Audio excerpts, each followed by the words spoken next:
Leo ndugu yangu, nakusudia kukuelekeza hii dawa. Hii dawa ni jinsi gani unaweza ukamdondosha mchawi.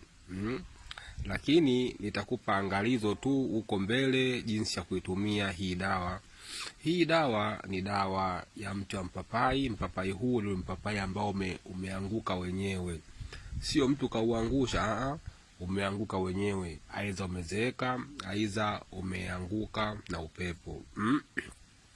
Pia kama hii dawa leo mka yenyewe mpapai ndio watu wanatumia wachawi kwenda kuangusha biashara za watu, kuteketeza mambo ya watu yale mazuri yote, kuteketea na kuanguka. Unashangaa kwa tajiri, unafilisika, unashangaa kwa mahusiano unaachika, unashangaa vitu vyako vinapotea kutokana na miti iliyoanguka yenyewe. Ndio inatumia dawa kuangusha watu katika mambo yao. Sasa leo hatuko huko. Leo nitakufundisha jinsi gani unaweza ukamwangusha mchawi katika nyumba yako.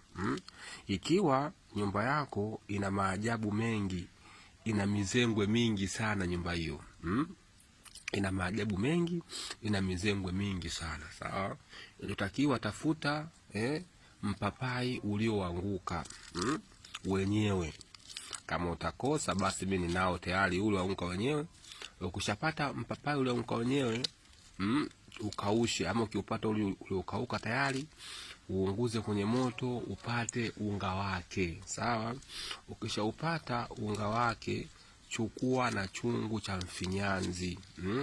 Ushachukua na chungu cha mfinyanzi, chota mchanga wa pembe 4 ya kiwanja chako, ama mchanga wa pembe 4 katika nyumba yako, ama katika kiwanja chako na katikati ya uwanja wako.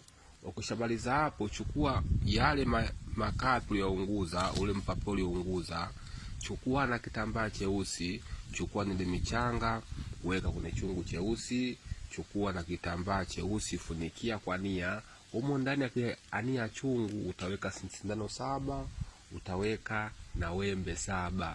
Utafukia chungu hiko katikati ya uwanja kwa kutia manuizi. Endapo kama ataingia mchawi ama ataingia mtu mbaya, basi aweze kudondoka na kupiga mweleka katika eneo hilo. Tia manuizi hayo ni upate mti mpapai wa aina yoyote, lakini ulioanguka wenyewe. Nasikilizana, mti ulioanguka wenyewe utaukausha, utatumia unga wake. Lakini angalizo, unapoifanya dawa hii hakikisha hauna chaletochi katika mwili wako.